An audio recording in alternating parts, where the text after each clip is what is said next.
Welcome back to New Rockstars, Agatha All Along, Daredevil Born Again, What If Season 3, Eyes of Wakanda, Friendly Neighborhood Spider-Man, Marvel Zombies! We're talking about that today because Marvel executive Brad Winderbaum appeared on Marvel's official podcast this week and dropped some hints about which of these Marvel TV series will tie into the live-action MCU.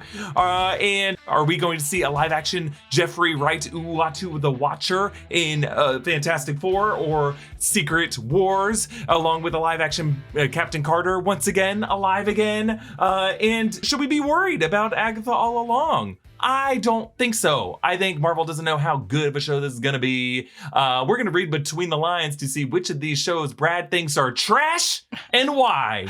Yeah, on our new show, Trash and Why. Guess which one is trash and guess which one is why. This is actually, I lied. Joke's on us. This is actually a New Rockstars sneak peek, the weekly show where we look ahead to the future of fandom. I'm Trash here with Why.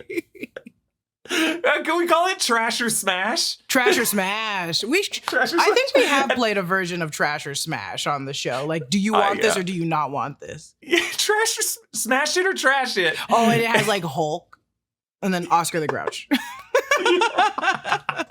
I don't think one of us can be permanently trash and the other one smash. I think in a given conversation, it goes back and forth which of us is feeling trash it, which of us is feeling smash it. And I think most days I start off the day feeling like trash it and I go to bed feeling like trash. Oh, if I had any self-confidence, I'd be like, yeah, at the end of every episode, we should say who was the trashiest and who was the smash. Who had the trash take? Who had the smash take? I'd be like, well, this hurt my feelings. Yeah, I think no matter what, feelings will be hurt. Yeah, That's true. That's true. It's inevitable.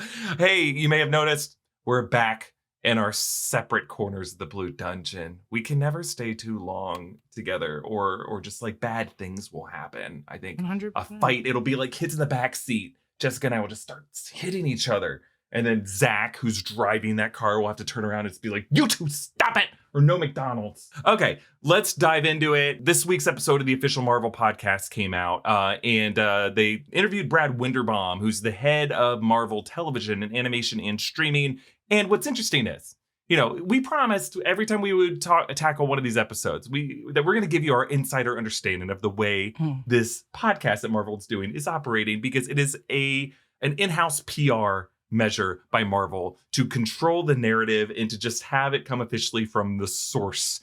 And that means controlling what they are saying to a calculated degree. And while some people may view that as just a very, very filtered, the filtering of it is what fascinates me, because I'm like, oh, what do you not want to get out there? How much effort have you put into calculating exactly what words you use? And in this case, they got Ellie Pyle, who's great. Ellie Pyle is the exec director of digital content and publishing at Marvel Studios. So she works for Marvel, but she's also a wonderful podcast host of the company. But by having her do it, you know that nothing is going to leak. It's like two people within the company just kind of sharing information. So what we're going to do is we're going to go through bit by bit. And we're going to talk about, we're just going to react to what Brad Winderbaum says. And we're going to read between the lines of exactly what he said. And I think we should start here with just his explanation of how really this whole division of Marvel Studios began back in like 2019 when Disney Plus launched. So let's play this first clip where Ellie asks Brad how this really all started. You ready? Mm-hmm. So we were a film studio. I was trained as a film producer. And when Disney Plus was just a twinkle in their eye, we were asked to do something we'd never done before, which is make television shows. And our first live action show was WandaVision, which was incredible and a love letter to TV, and kind of, I think, proclaimed why Marvel wanted to make television in an amazing way.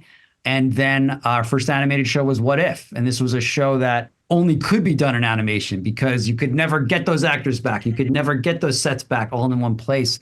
So that opened the door to animation for us. And I was trained on how to make an animated show by Brian Andrews and AC Bradley.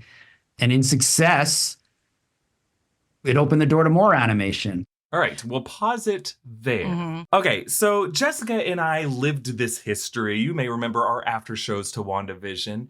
And to hear him talk about it, Kevin Feige has said similar things, where they basically said, we were forced to do this. We're a film studio. And then Bob Chapek came in and said, you have to make TV now. And none of them wanted to do this, but they all just tried to do the best version of it as they could.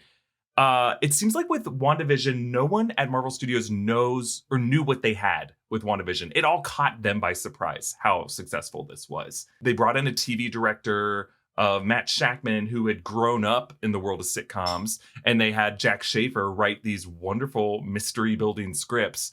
And that's why like the show kind of didn't stick the landing, because, you know, they never really intended on it being this big Marvel showdown. But like they got all these studio notes and they're like, no, it has to be a Marvel Avengers conflict at the end.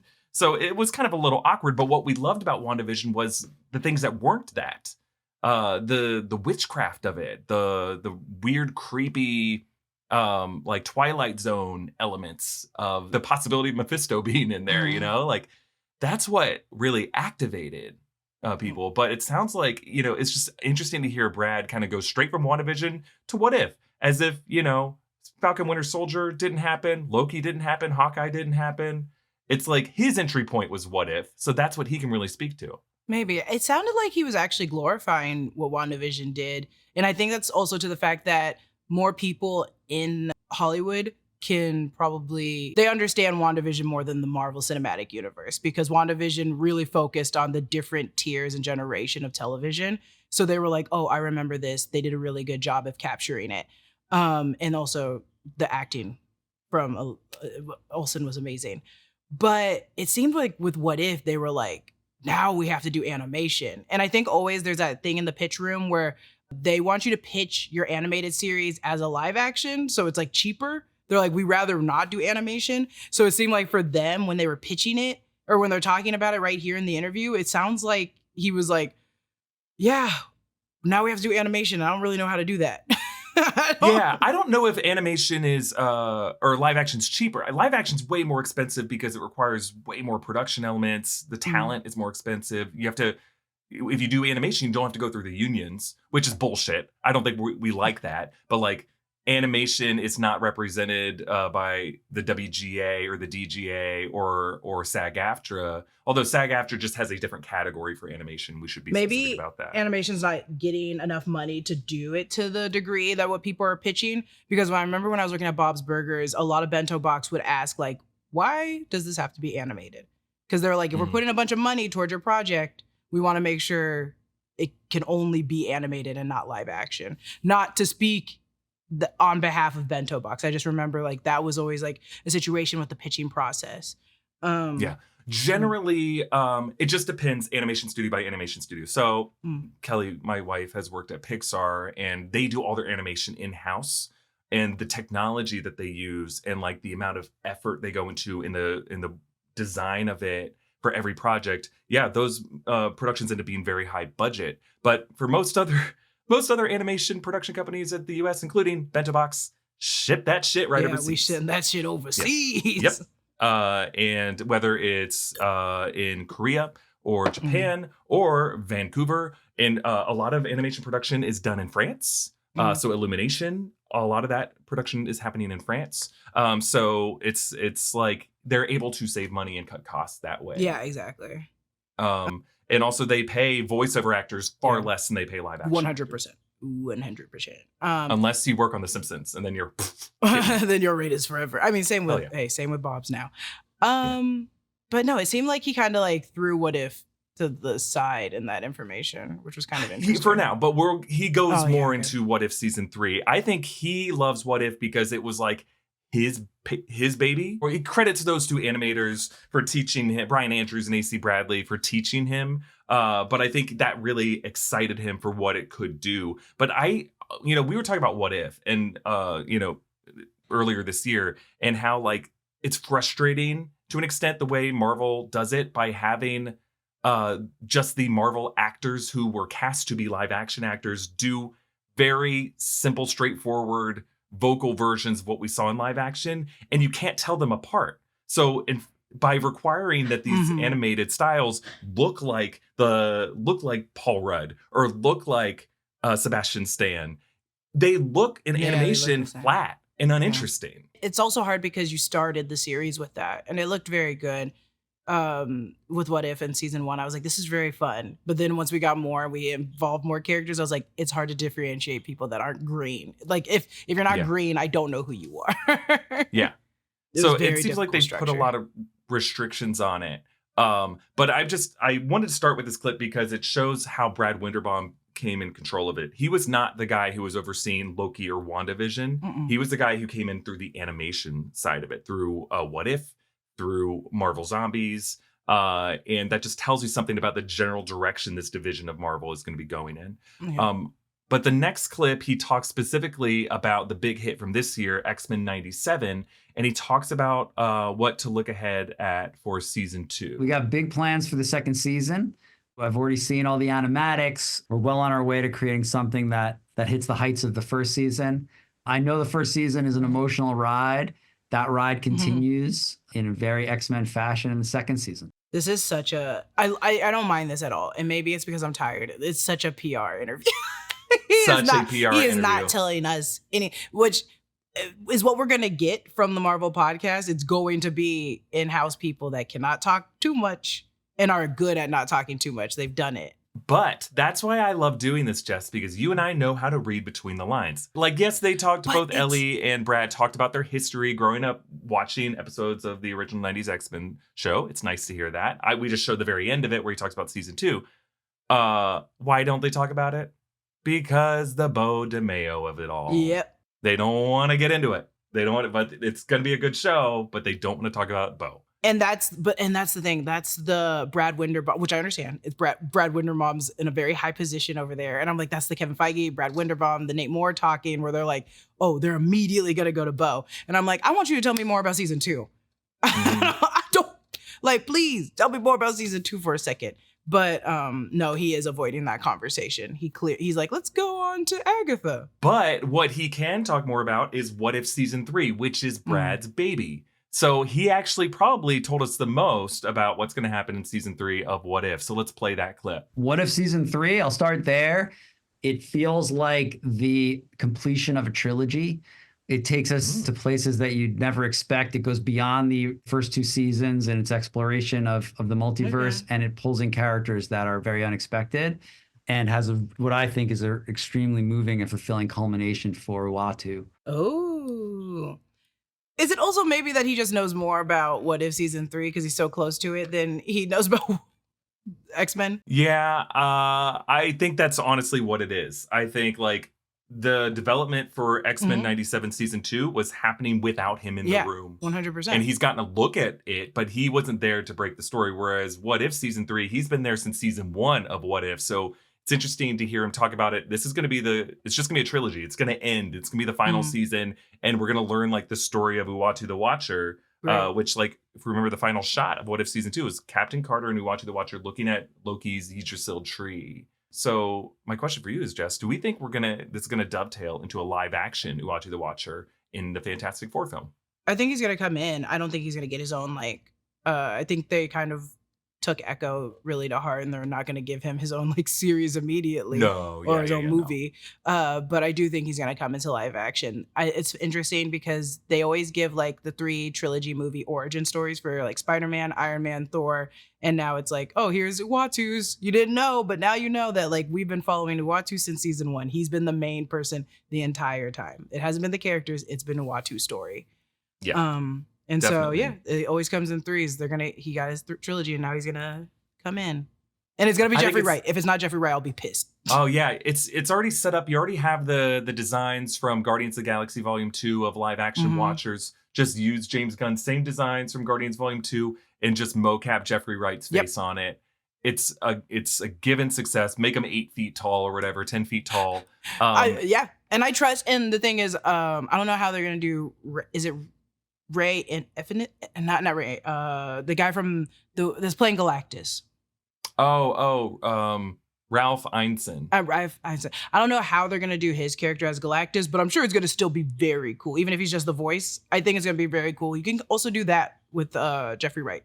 And I'll be happy. Definitely. I think with Ralph Ineson, they're going to be building on the models from Eternals for the Celestials, Yes, like in terms of that's the what scale and the size and the armor of it. Oh. And then they'll just give him more of a face. I think Hell you need yeah, to have dude. him have eyes. The Hell eyes yeah, are the dude. most important thing for him. Mhm. And then just that voice coming through it all. I think that's enough for 100%. me. Easy. I think like he's most excited for What If, and we recently used, we did this fun collaboration with the folks at Lucasfilm, or ILM rather, I should say, ILM Immersive and the Apple Vision Pro team to review the What If immersive experience, and it just seems like there's a lot to do there still, and Marvel's very excited for that, and yeah, to make it like a story of two characters, Captain Carter and Uatu the Watcher, just to have Uatu show up with Pedro Pascal and Vanessa Kirby to warn them of Galactus is coming and to have that live action cameo, I think could be a lot of fun. It would be a lot of fun. I'd be down for that. I would allow it. All right, he gives a bit of information about Your Friendly Neighborhood Spider-Man, which we think is coming later this year. We don't have a release date for What If or Your Friendly Neighborhood Spider-Man, but let's play what he had to say. Your Friendly Neighborhood Spider-Man. This is Peter Parker in high school. There are twists and turns in that show that are amazing, but the real power of Your Friendly Neighborhood is the ensemble, is the neighborhood. The showrunner is Jeff Trammell, who made a show called Craig of the Creek, which was a kids cartoon that spent seasons in the connected backyards of this neighborhood and had a whole mythology that grew out of it and characters you really grew to care for over the course of the series. He has amped that up in such a major way, playing with characters like not just Peter Parker, but Nico Minoru, Lonnie Lincoln, who's my personal favorite, and Harry Osborn and others that kind of flesh out this teenage ensemble. It's really, really incredible. Okay. So how does this sound to you, Jessica? I'm very interested in it. It also feels like what I'm getting already with Sony's animated Spider-Man. And so I'm like, oh, how are you going to differentiate? Well, he'll be white now. This one's white. Yeah, this one. No, hear me out. It's a white. It's a white. But we're just pissing off so many people. Peter Parker, we understand, is the origin. Blah, blah, blah, blah. We know. We also saw this with Tom Holland in 3 movies. The experiences of being a high school Peter Parker. I don't understand. I think there can be differences. There 100% can be differences. It's just in the Sony animated Spider-Man, we're seeing so many different people in the neighborhood, but also people outside the neighborhood. Even in the game, you're interacting with the people in the neighborhood for miles. And so I'm like, okay, I want to make sure that these characters are going to be different. And Craig of the Creek does bring a lot of different personalities to their characters. That show is also very cartoony. So I'm like, oh, is freshman, Your Friendly Neighborhood Spider-Man going to be like really animated? Does that make sense? Like, is it for younger audience? I hear what you're saying. Yeah, I think there is I think that's why he's talking about the community of it. Having Nico Minoru brings in a whole different dynamic. And then potentially, like, we haven't seen, like, yes, we've seen Harry Osborn before in the Osborn family, but like between the live action Tom Holland Spider-Man, there's no Osborns in there. He also had to drop Harry Osborn. Yeah.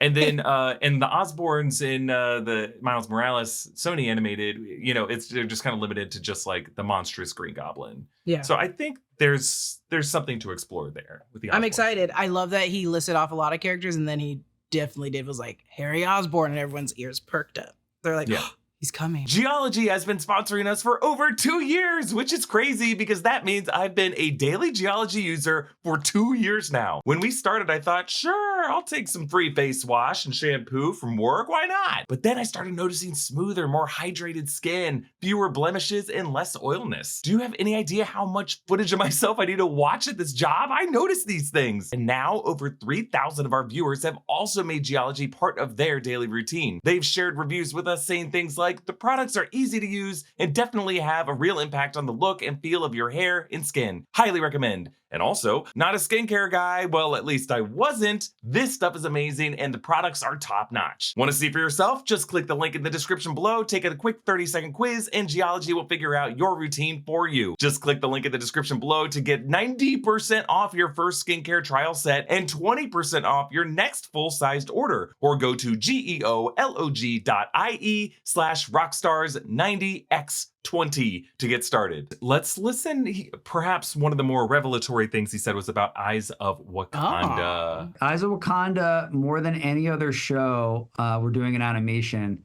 ties directly into the MCU. Oh, shit. This is a story about Wakandan history.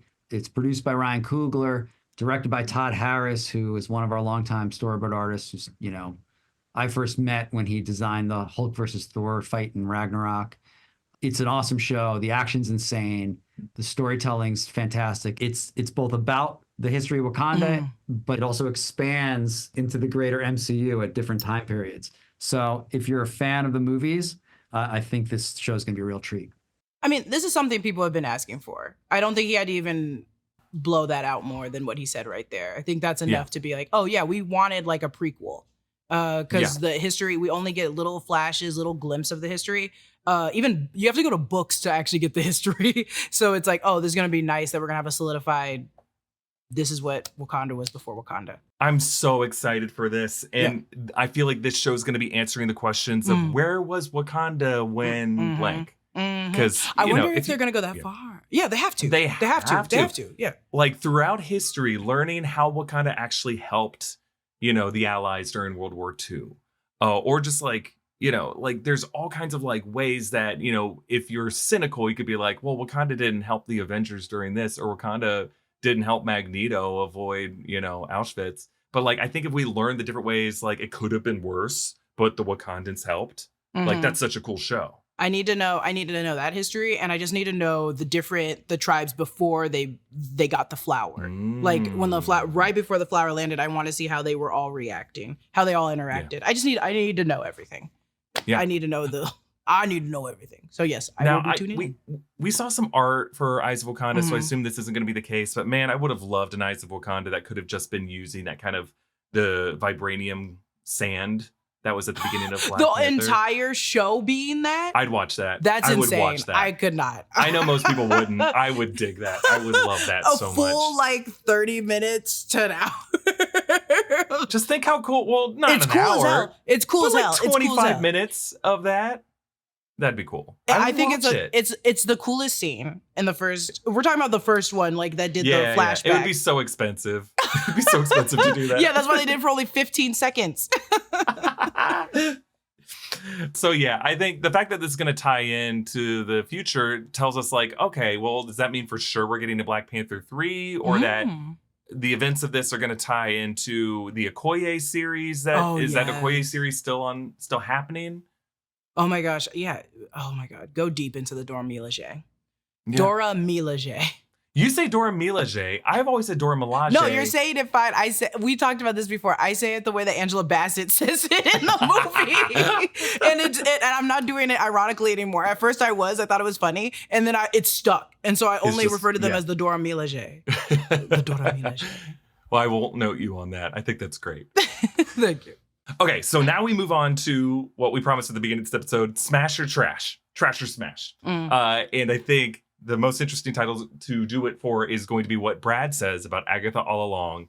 Let's roll the clip. Agatha it's really fun, but it's really scary, and it gets quite dramatic. She's an amazing anti-hero, and that show is it lures you in with the fun of Halloween, and before you know it, you're crying. And so I'll put it to you that way. What kind of scary are we talking about here?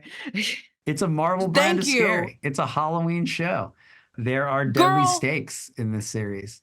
It's a fun ride, but it's a dangerous one. No, okay. Maybe he just does not know what the show is. I'm trying to give them the benefit of the doubt because he has no hopes for this show. Man, that is like, without being precise about it, the meanest way you could describe the show.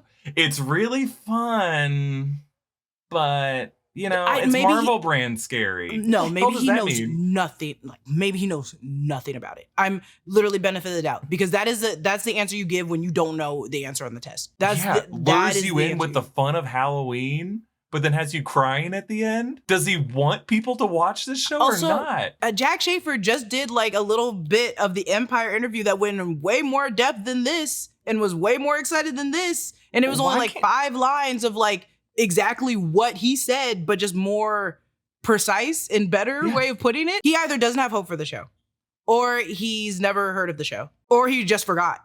Yeah. Sorry, Brad. Sorry, Brad. I'm not sorry, Brad. You're paid well enough to promote your own shows, dude. People are excited for that show. More people watched WandaVision, and Agatha All Along, the song by the Lopez's, won an Emmy. Yes. More people are going to tune in to Agatha and watch WandaVision than any episode of What If. Like, here's what I think it is, Jess. I think Agatha and WandaVision before it were Victoria Alonso's babies. Yeah, 100%. And Brad had nothing to do with it. 100%. And Marvel had the falling out with Victoria Alonso. And I think Brad's just like, I didn't watch Charmed. I didn't watch Buffy the Vampire Slayer. I don't get this type of thing. I get that he's Brad Winderbaum, and maybe this is not good for him to be saying, like, for a podcast, but I think it's okay to be like, oh, here's the shows that I worked really closely to, and here's the shows like I didn't. Only because now it feels like you don't have hope for this show. And we have to check our own biases here. Like, Jess and I loved WandaVision. We loved the Agatha and WandaVision. We like watched shows before WandaVision that had like witch stuff in it, whether it was like, you know, Buffy or Angel or Charmed. I watched the soap opera on NBC, Passions, that had a witch and her little toy come to life. Don't ask me why. I loved Mors Monstrum Supernatural. Naturae. The whole witch trial was like some of the most fun I've had.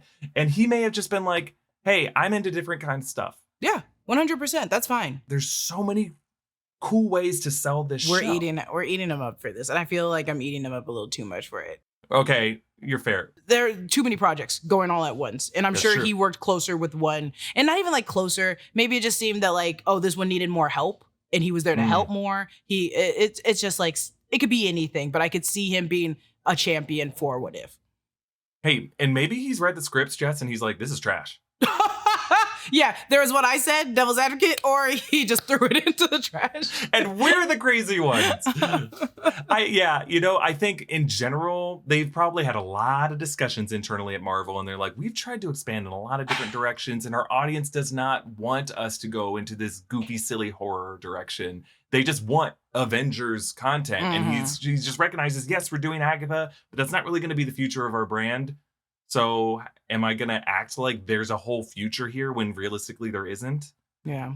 I don't know. We're excited for it. We think it'll still be a lot of fun. I've been waiting, dude. I've been prepared. Yeah. But also, Brad, that is a crazy response. I'm sorry. I hope somehow he hears this one clip. Brad, that was a crazy response for a show that you need to be promoting right now. That has literally an Empire article coming out. Is going to appear on Jimmy Kimmel Live. All of this within like a week. And you're going to say, ooh. They could have edited it. They still can. Be done. All right, we have to move on to what he said about Daredevil Born Again. So Daredevil Born Again gives some interesting insights on like how this show is going to be moving forward. Daredevil is incredible. It's similar in some ways to X-Men 97 because it's reviving something that the fans love, but it is taking it in a new direction. These characters have matured. The universe is different than it was. Things have changed. Society's changed. Matt and Wilson have changed. And their characters are going to collide in ways we've never seen before.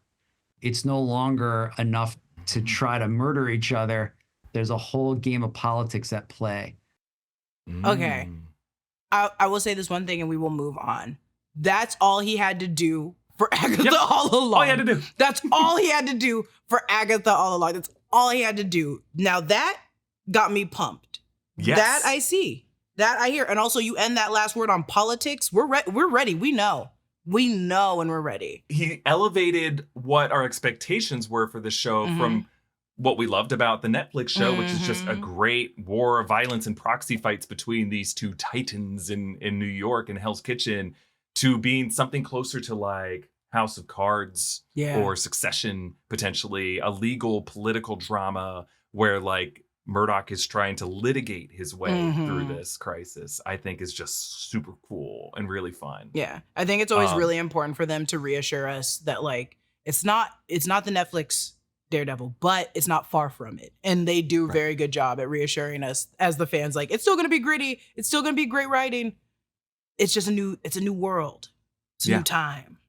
It almost sounds like he's now trying to like temper expectations though, because they did a whole revamping of this show. Page one rewrite, essentially. Got new showrunners, new head writers in there too, because originally the idea was it was going to be very different, but with just the same actors, and they were going to make it like a whole different universe. But instead they realized, no, let's just make it the same universe, and it'll just be a season 4 of the Netflix show. But I think he's also saying like, but it will also be a different kind of dynamic than what season 3 was. Yeah. A piece of me is like, you can dampen it down as much as you want, but I know all the cameos that are coming, and I know that politics are going to be involved, and which means there's going to be a lot of gang wars. And I am already here for that. If you throw in the Punisher, you throw in all these characters that I love, and then on top of that, Kingpin is somewhere else and New York is left to anyone. Yeah, I'm going to be involved. I'm sad. Yeah, definitely.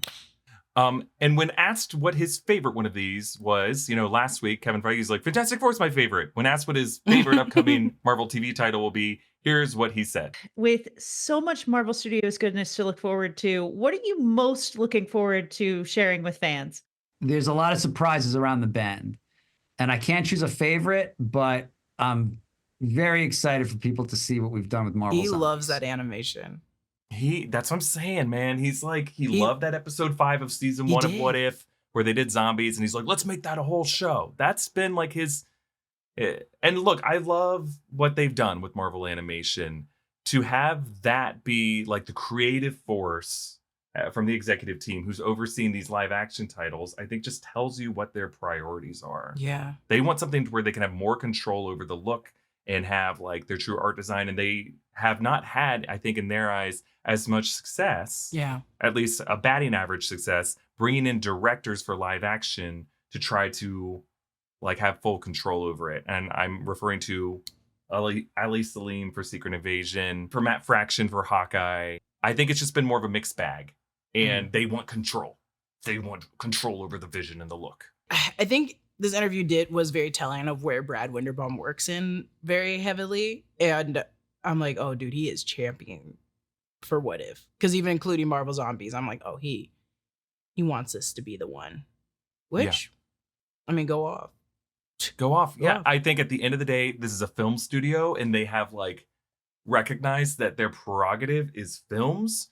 And so I think we're going to see a scale back in these limited series. Like there's still, he said, more surprises around the bend. So I think he's referring to, he didn't mention anything about Ironheart, and he didn't mention anything about Wonder Man or Vision Quest. I think all 3 of those things are still coming. Yeah. But he didn't, I think we'll see some announcements at D23 and at Comic-Con for those. That was an interesting podcast. It is. It's interesting to hear what he says and what he doesn't say. All right, let's look ahead quickly to new Rockstars this week. We're going to have tomorrow our breakdown of House of the Dragon episode 4. Incredible episode. I'm not going to say much, but it's crazy. The Break Room after show for that episode will be on the Break Room channel tonight. And then we have our breakdown of the Acolyte episode 7 that's going to be coming out on Thursday this week. We were able to get it out on Wednesday this past week just because we wanted to get ahead of the 4th of July holiday, but I had to pull an all-nighter basically to get that written. Not doing that this week. And then Jessica's breakdown of The Boys, season 4, episode 7, will be coming out on this channel later in the day on Thursday of this week. But go watch Jessica's breakdown of episode 6 of The Boys. It's already on the channel now. And then, lots of other great content. Be sure to subscribe to all 3 channels in the New Rockstars network. I think by the time you're watching this, I think I can say the next deep dive. Yes, deep dive has been asleep for a couple months. But we got our deep dive. We're going to start doing analyses of Christopher Nolan films. And I'm going to do a proper over-hour-long analysis of Oppenheimer. It came out about a year ago. And you're going to love this video. It's so good. I'm so proud of it. Okay, let's end with what we're watching. Should we talk about The Bear? I have bad news. Uh-oh. I have bad news. So it turns out I didn't watch the last episode of The Bear because season 2? Succession, season 2, because like Succession, it stresses me out. So I was like, I'm going to wait until the 3rd season drops, and then I will pick up on the finale and then go straight into episode 1. Turns out I didn't even finish the second to last episode. I turned it off. Oh my gosh. With 10 minutes left of the episode because I was probably overly stressed. So over the weekend, I finished the second to last episode and the finale episode, which was very stressful. Where was Josh? outside doing drugs aggressively. And now I'm on the 3rd season and I have not started the 1st episode yet. I forgive sorry. you. It's fine. I'm sorry. And I'm so mad too because I said, oh shit, out loud like 2 hours ago because I thought about it. We promised them that we'd do a bear down. Oh my God. Yeah. Pretty great. Yeah. Bad down, baby. Too soon, you guys. This is way too soon. After this morning in Wisconsin?